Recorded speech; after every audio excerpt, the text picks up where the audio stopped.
আসসালামু আলাইকুম।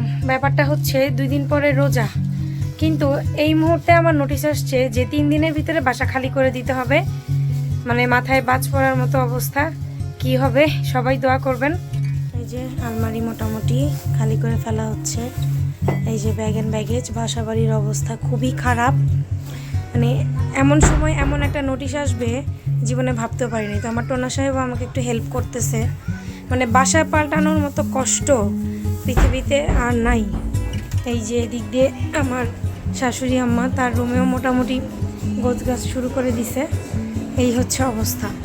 এর ভিতরে যদি আবার বৃষ্টি বাদল শুরু হয় কি যে করবো আল্লাহ। এদিক দিয়ে আমার আম্মারাও আমাকে হেল্প করতেছে, আর ধুলাবালি মানে ধরার কারণে আমার নিজেরও গলা বসে গেছে। এই দেখেন অবস্থা। সবচেয়ে বড় কথা কি, বাসাটা ছেড়ে যেতে খুব মায়া লাগছে।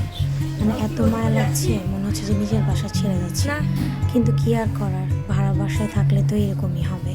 যেদিন নোটিশ আসবে বা নিজের কোনো অসুবিধা হবে, বাসা ছেড়ে আবার নতুন গন্তব্যে যেতে হবে।